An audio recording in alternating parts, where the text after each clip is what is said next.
So if you were to take all of the professions that exist in the world and you were to sort of rank them as to which ones you thought would be the most likely to cause an international incident of some kind, I'm guessing that most people in the room would probably put moss scientist in the least likely category.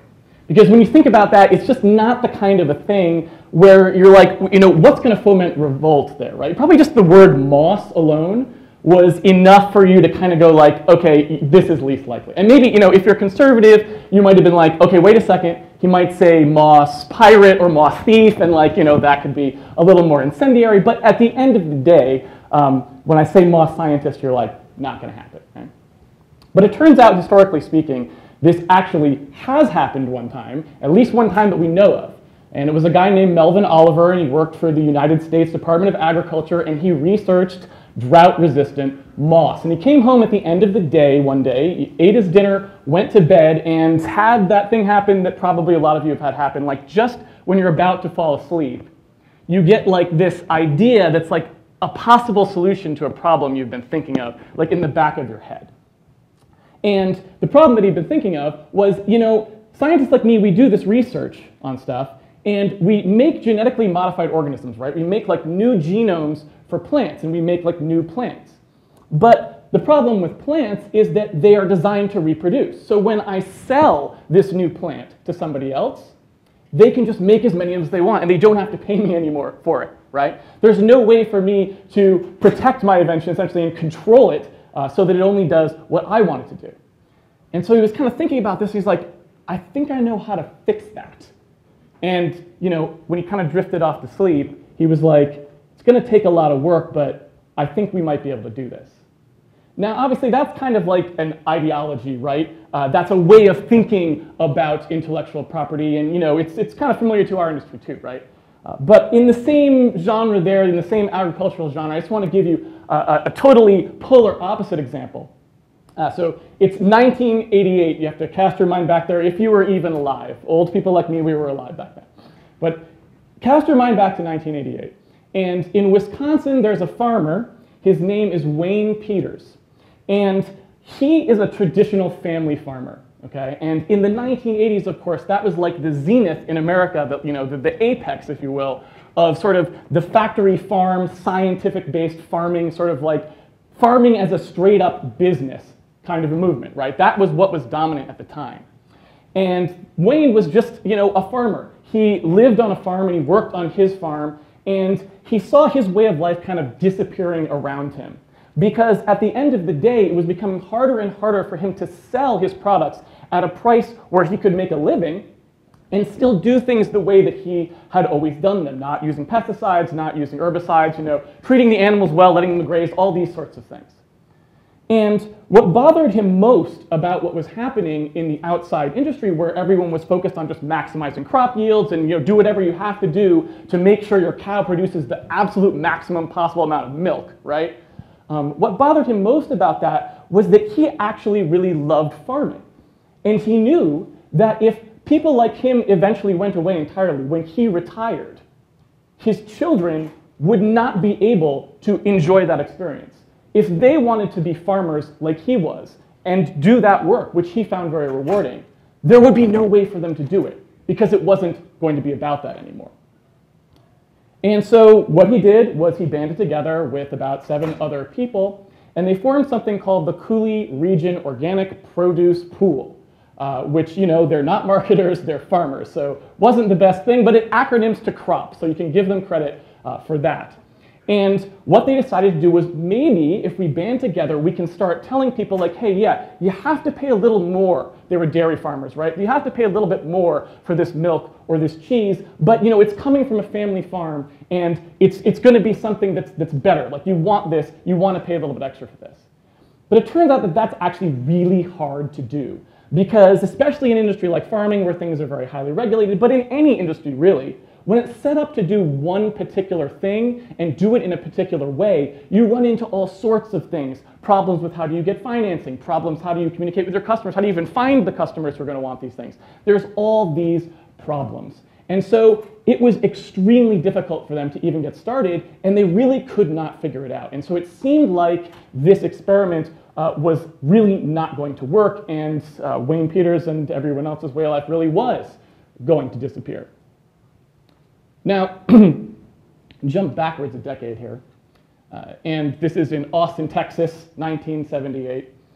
There's a couple, a guy by the name of John Mackey, and he and a woman named Renee Lawson were boyfriend and girlfriend at the time. And they were kind of, I don't want to pigeonhole anyone, but I'm just going to say, like, in knowing their history, I feel like they were kind of hippies. I'm just going to put it out there, they were hippies. Like, he lived in a vegetarian co-op for a while, but he wasn't even vegetarian. And so I'm just thinking, like, okay, he just liked that way of life. And so what they saw in Austin, Texas, and this is going to sound weird when I say it, but he lived in Austin, Texas, and when he looked around, there was nowhere to really buy foods that were sort of natural and were about, not having lots of processing and not having lots of chemicals in them. And so even though now we think of Austin as keep Austin weird, like the supermarkets there were all about the standard stuff that you would see, in 1978, it was just all processed foods. And he and Renee, they wanted to change that. They wanted to be able to go somewhere to a store, it was kind of like their dream, where like everything in the store would be like a natural food product, right? Everything there would be something that they wanted to eat. So they didn't have to worry about like, oh, where am I gonna go get this thing, or where am I gonna go get that thing? I could just go shop at this store and it's all the foods that I want, right? So they scraped together $45,000 from their friends and family, and they rented a storefront. And they, this convention center, there's like two supermarkets kind of on either side of it. The second closest one over there is a Safeway, right? And they used the name Safeway to pun on, to make the name of this storefront. It was called Safer Way, right? Because they kind of thought that it was bad to eat the other way. And so what they did is, when they started doing this with only $45,000, the storefront was extremely small because that's all they could afford to rent. And if your storefront is extremely small, there's nowhere to actually store all of your wholesale, like packaging, right, and your goods. So what ended up happening is they put it all in their house. Stuff would come in, and they rented this house, this is where they lived. They would just stack it up in the living room. So there were boxes in the living room. They'd overflow into, the kitchen, the bathroom probably. And this is, not exactly conforming to your typical residential lease. This is not typically something that they allow, and in fact, it's probably against some kind of Austin, Texas residential zoning law, I would imagine. So it was only a matter of time before this game was going to be up. And of course, the landlord finds out about this and is like, you guys are so evicted. And so just like that, in the middle of trying to make this store work, they find themselves homeless, right? So anyway, coincidentally, at this point in time, this is the late 70s. I'm really old at this point. I was actually playing my very first video game, like the first time I ever played a video game. It was like 79 or maybe 80. No one remembers, certainly not me, but I remember the experience certainly like it was yesterday. And the way that you had to play games back then, at least the kind that we had, was you had a terminal. Which is not even exist anymore, right? And it's this big CRT display, like a television with a big old punch keys on it, and you would connect it to a mainframe over the phone line, and you would run a program on the mainframe, and it would, like one letter at a time, come back what was going to happen, right? And then you would type in what you wanted to do in like this game or whatever. Now, none of this was something I could ever manage on my own because I was 3, right? So there was like no way that I could figure this out. But I saw my dad using this because he used it for work, and I really, really wanted to be a part of it. I wanted to use this thing. And I don't know why, because my dad did other stuff, right? He, did woodworking and he loved playing baseball or whatever, but for some reason, there was like a magic to this device, and that was the thing that I really wanted him to like show me how to do. But, a 3-year-old can't do it. So, he was just like, okay, I'll run a game, and the games that they had up there were like text adventures, right? In fact, the particular one that I'm thinking of in my head is called Colossal Cave, which some of you may even have heard of. It's a famous text adventure, right? And what he would do is he would run that on the mainframe, and he would read out to me what came across on the screen, and then he would ask me what I wanted to do.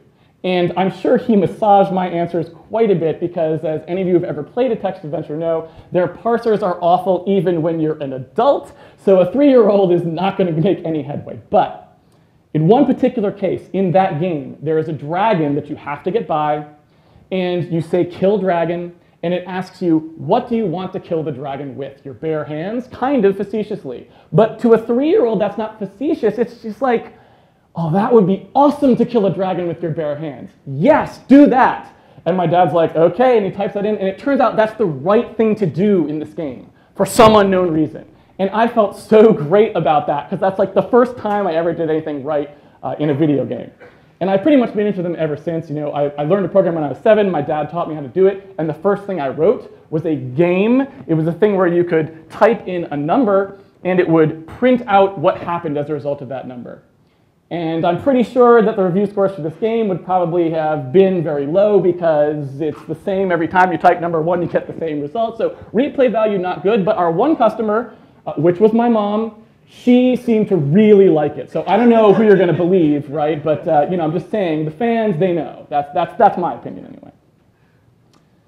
All right, so anyway, Melvin Oliver goes to bed. He's got this idea. He's like, you know what? I think we can solve this problem of plants reproducing. We can solve this problem. We've got it. And so he starts doing research on the idea that he had, and he works with a company, because he's at the United States Department of Agriculture. So typically what they'll do is they'll work with an external company when they try to sort of do research projects, right? So they work with an external company called the Delta and Pine Land Company. And they work on developing this technology, and eventually it comes to fruition. And they get a patent on it, and they call it the TPS, Technology Protection System, I think is what they called it. And what this is it's you genetically modify a plant. Because remember, a plant has to germinate, right? Like when you grow a plant, it's got to make seeds at some point. That process is called germination. And so it's that thing that they wanted to stop, right? They want to stop the germination. And we could stop it in one plant easily. We just genetically modify that plant to not be able to germinate. But the problem is, once you do that, you can't reproduce the plant. So what you're trying to do is you're trying to make this plant make lots of seeds for you that you can sell. But when you give those seeds to someone else, you don't want them to be able to make more seed, right? And so what this system does is it puts into the plant's genome, like into its DNA, the ability for it to self-destruct its own germination, it self-sterilizes is the way you might put it, right? It's kind of an ugly way to put it, but that's what it is. And they make this self-sterilization capability masked by something else in the plant that it produces. And they make that masking contingent on some external chemical. So basically, at any time, they can just expose the seeds to that chemical, and it will turn off the masking, and the plant will become sterile. It'll self-sterilize, right? And so in this case, it happened to be tetracycline. So what you do is you take your seeds that you're going to sell, you bathe them in tetracycline, you send them off, and those seeds will never, again, germinate. They'll grow into plants, but they'll never make more plants, right? And so it sounds kind of sinister when I'm saying it, right? And the word self-sterilization does not sound good. It's not like a positive word that you would use at a party or something like this. And so at the end of the day, you might wonder, like, why didn't I hear more about this? Or the Delta Pine and Land Company, or Delta and Pine Land Company, I don't even know. These don't sound familiar to me. You think I would have heard of this, right? And the reason that you never heard of the Delta and Pine Land Company is actually because at this time, they were in the process of getting acquired by Monsanto, which pretty much everyone has probably heard of at this point, and they are not necessarily known for being the world's most friendly company.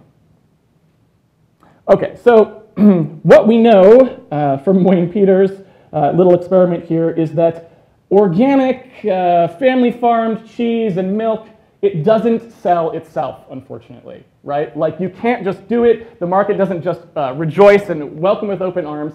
And so these poor farmers back there who, you know, honestly, like, I am rooting for them, right? Because anytime someone's big premise, the big goal they want to achieve in life is passing their way of life onto their children, I mean, it's a romantic and noble notion, right? You want them to succeed. But at the end of the day, they have to be able to actually sell this stuff in order to support their family farms.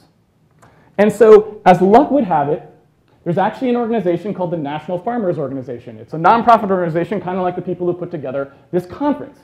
And it turns out that some of the members of this co-op, CROP, that Wayne Peters helped found, were also members of that organization. And when that organization found out what they were trying to do, they said, you know what? And this organization is pretty powerful, actually. It goes back fairly far in American history. So they've got some skills, they get marketing a little bit better, and they know how economics works a little bit better than some dairy farmers from Wisconsin who really aren't adept at this. They're adept at farming. And so what they say is, you know what you really need is you just need someone to basically become the conduit for what you're doing. You produce the milk, we'll provide some funding, and we will connect you with people across the country who believe in this same sort of ideology. Because there's a movement going on right now. It's like organic foods movement, which at the time, that wasn't even a defined thing, right, in the late 80s. It was really amorphous, and it hadn't kind of gotten into the mainstream. But they're like, there's this movement, and it's starting to gain traction. I think this could really work. And it turns out they were right. Once they just had that little bit of, of wind in their sails, if you will, and they had people who could do some of the things that they need to do, like communicate to their customers what it was that they were selling, finding people with a similar ideology who believe in family farms and getting them connected, just that much allowed them to start succeeding. And unlike before, it looked like this was actually going to take off. Now that was a really, it was a stroke of very good luck, you might say, right? And the thing about the couple in Austin, Texas, John Mack and Renee Lawson, they kind of had the opposite of this. I mean, they were homeless already, right? They got kicked out of their house. And at this point, all they had was a storefront. So, what do you do? And I don't know what you would do in this situation, but like, declare bankruptcy, go try to get a job and buy an apartment or something like that. I don't know, right? But they believed so strongly in this idea of a natural food market. They were like, you know what? We've been working so hard to make this succeed, and this is what we believe in, and we're at the store all the time anyway. Let's just sleep in the store, right?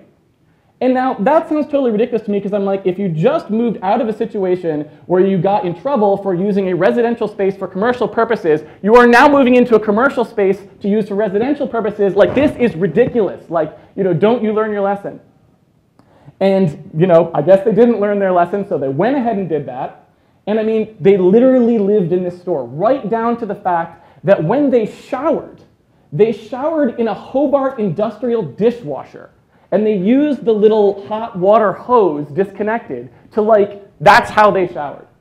And that is, you can take that as a sign of how much they believed in this concept. They were willing to do that. Or you can just say, well, Casey, that's kind of like what hippies do. Like, I'm not that impressed, shower in a Hobart. It kind of sounds luxurious, actually. I mean, have you seen how they camp? And I don't know. I don't know about that. I don't go camping. It's not my thing. But point being, they really wanted to make this work, and so they made that decision. And it turned out to be a pretty good decision because the store keeps going. They start making money on it. It gets bigger and bigger. Their customer base grows. And 2 years after that, they are in a position to merge with one of the other natural grocery stores in the area to open a 10,000 square foot natural market, which was really big at the time. That's almost the size of a regular supermarket, right? This is crazy. But unfortunately, like I said, these people have incredibly bad luck. And so one night, Renee is managing the store and the employees. John is taking a break. He's playing board games with some friends. She calls up and she's like, we're in the middle of a rainstorm right now. And the creek near the place is kind of, the water level is rising and I'm worried, right?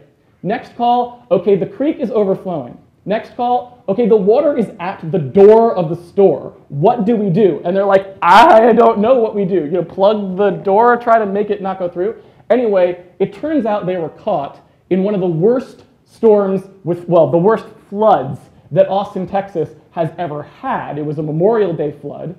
And by the time the employees evacuated with Renee, the water was up to their waists. It destroyed all the inventory in the store, and it ruined most of their equipment. And, grocery stores don't operate, especially a small natural grocery store with, no other locations. They don't have a lot of cushion there, right? So this is devastating. It's unclear how you come back from this. So, all right. I promised you an international incident at the beginning of the talk, and I don't want to fail to deliver that. So the Delta and Pine Land Company is acquired by Monsanto.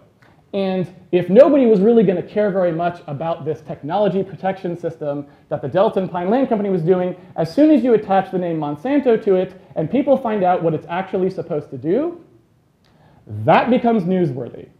And so slowly, all of these organizations who are already not particular fans of Monsanto, but who are farmers advocates, who are advocates for farmers around the world, they are like, this sounds awful. If Monsanto can start to control seed in this way and sell it to other seed companies who will control seed in this way, they will basically become a monopoly on like what people can plant in some countries. Some countries get a lot of their seed this way, and they could just go in and force farmers to do whatever they wanted, because there's no way to even break the law and replant seed, because there'd be no seed to plant, right?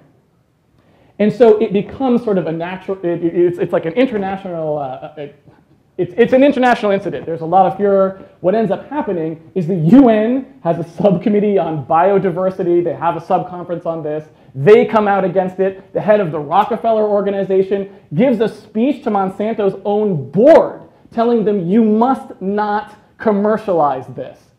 And strangely enough, Monsanto actually listens. It's so overwhelming that Monsanto actually listens. So if you think about this, it's kind of crazy, actually, because the food industry, I mean, that doesn't really operate like our industry in that sense, right? You know, when things happen like this, there aren't all of these authors. You know, the food industry has all these authors who are writing books about what food means and how food should be, you know, what our food supply should look like. There's all these organizations that think about that and advocate on behalf of people, all this sort of stuff. So in this case, the technology protection system, which got rebranded the Terminator gene by the people who do PR for these organizations who wanted to stop it from happening, right? They were able to basically shut this down before it ever even got out in the wild. And that's kind of incredible to me anyway, how much they were able to do here. And it's very important for emerging markets and that sort of stuff, but what I thought about when I considered how this whole thing went down was that actually, in America, there was a lot more defense in depth for this. Meaning, even if they hadn't been able to convince Monsanto not to do this, at our current state of how agriculture works, we could actually have avoided any serious problems. Because there's a big organic foods movement, there's a big thing, all this stuff, because of the people that I've been talking about in this lecture, right? Those Wisconsin farmers, what happened is Monsanto, who features prominently in this lecture multiple times, introduced a thing called recombinant bovine growth hormone in the 1990s.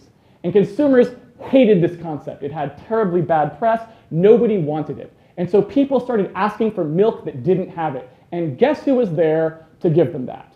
Crop. The co-op and others like it across the country who were still doing family farming, who would never have done that to their animals, they were in a position to capitalize on that. And they grew extremely quickly. And in fact, you have heard of them.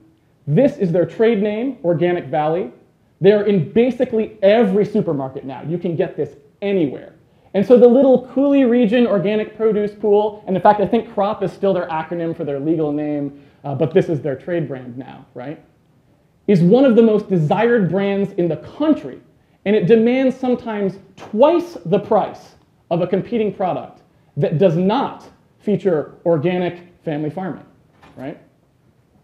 And of course, you know, where did I get this guy right here? Well, let me put him aside for a second and just say, so it turns out actually, you know, if you take a look at the Safeway or something like this, if that thing got flooded, it's probably not very likely that anyone would care. That's the corporate, it's the, you know, and that's some corporation that runs a supermarket, they'll take care of it, insurance, whatever. But it turns out if you're a natural food store, and you're one of the very first natural food store, and all of the people who are customers at your store believe in what you're doing and care about what you are doing, when you have a flood that wipes out everything in your store and destroys all your equipment, everyone wants to help you. And so John Mackey and Renee Lawson, when the store got flooded, their customers came down to help them rebuild it. The people who sold them their products allowed them not to pay for a few months so they could get back on their feet.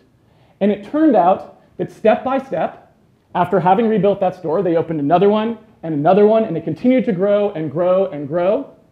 And it became the chain where I bought this milk, the actual first closest store to this convention center, right on the other side of the highway, which is Whole Foods. another premium brand, one that is so desired that people even have a nickname for it, Whole Paycheck, because they believe it's so expensive, but they shop there in droves. So nobody's under any illusions about what they're getting when they go to Whole Foods, but because it ideologically matches with what they want out of the world and what they believe their food should be, they will pay extra, and they will support it, right? And so I think about this, and I am in total awe of the food industry, and those, I mean, because they were little guys, right? And you look, and there's tons of examples of this. Like I said, I couldn't even fit this lecture into 30 minutes, so I couldn't go into a lot of them, but I'm just in awe of how much they care about what they're doing and how they organize to make sure it will happen. And I see all kinds of parallels between their industry and our industry, right? Because at the end of the day, we definitely do have a split in the game industry. We even have names for it, AAA and indie, right? We have giant farming that is metrics oriented, that is about maximizing profits and making games as a business. And then we have independent developers who really love games and just want that authorial control and want to do it the way it's always been done. I want to make a game that I want to play, and I believe that customers will want that from me, right? And what's so fantastic about the game industry right now is that without even having ever had to really fight for this yet, both of these things coexist peacefully. AAA developers don't care about what indie developers do. They don't think that we'd be stealing their markets. Indie developers don't care what AAA developers do. It's something for everyone, right? And no matter what it is that you believe in, this market supports you. And I think that is absolutely incredible, right? What I don't think is so incredible is the fact that this is extremely, extremely tenuous. Because at the end of the day, in order to ship a game to anyone, they must have hardware on which to play it. And over the past decade, what we have seen with game hardware is that it's becoming increasingly closed even in the personal computing space. And what that means is that a very, very small number of companies, Microsoft, Apple, Sony, Nintendo, very, very few, completely control whether you will be able to connect with your customers, how you will be able to connect with your customers, whether they can get your product at all. And in my mind, that looks a lot like what Monsanto wants to do, right? They want to control what's going on their platforms. It's not necessarily that they're going to be nefarious, it's that they want that control. And when they have that control, what they're going to do with it and what they have done with it, you can look at what they have done traditionally when they've had these controls, is they will do what benefits them most for their business. That's not so concerning when you're a AAA developer, because when you're a AAA developer, you have some negotiating power and people need you on their platform, right? If I make Call of Duty, Microsoft has to deal with me. It's not going to be very easy for them to sell another Xbox if they don't have that product. But my game, Handmade Hero, if I went to Microsoft and said, you know what, we need you to do this stuff or we're not putting Handmade Hero on your platform, they would turn to me and say, what is Handmade Hero, right? And that would be the end of that discussion if the discussion even happened at all. And so I think we need to start doing real work to keep what we have gotten by accident that is extremely valuable. Because the equivalent of the Terminator gene is actually all around you. Many people in this room probably have an iOS device. Nobody can make anything on an iOS device unless they go through Apple. You have to pay $99 to Apple to even program something for your own iOS device. This laptop that I'm running the presentation on comes with something called a TPM, a Trusted Platform Module. One letter away from the acronym of the Technology Protection System. Isn't that amusing? And what that chip is designed to do is to make it so that not just anyone can write code for this machine. Only people with the signing keys can make stuff for this machine. And Microsoft hasn't decided to turn this on everywhere yet, but maybe someday they will. And so I think now, because I know from reading the history what the lead time is on building defenses for these sorts of things, I think now is the time for us to figure out how to start. And I think we can take a lot of lessons from the food industry because there's two big things that we as game developers can do. There's things that authors need to do, there's things that organizations need to do, but we are game developers, what can we do? The first one is to start establishing the concept of an organic brand. And I don't know exactly what the name needs to be for that, but the concept that we communicate to the consumer that there are indies, they are valuable, they believe in a way of life, they're making games because they love them. And people know this, it's out there. But it doesn't have a stamp. It's a big difference when you talk about an ideology and when you've got a stamp, organic, it means something. And people know they can shop for it and feel good that they are supporting a particular way of life, right? And the other thing is we desperately, desperately need a Whole Foods.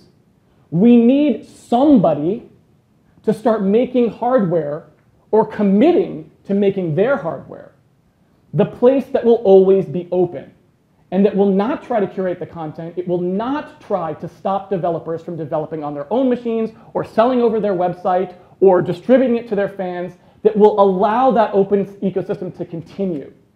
And that is definitely the hardest one. And like I said, if we want that to happen, we have to start pushing for it now.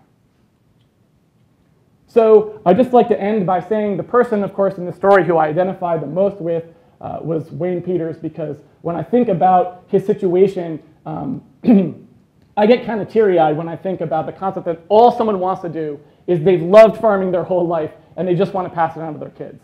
And honestly, I've loved game development my whole life, and I feel exactly the same way. And it would absolutely break my heart to know that when I am gone, the next generation of programmers, of game developers, will not be able to choose the kind of life that I did, simply because we let the Monsantos of our industry take that away from them. Thank you very much. I know we're running a couple of minutes over. Chris and Tyler, you're in the room? Okay, come on up. We'll get you some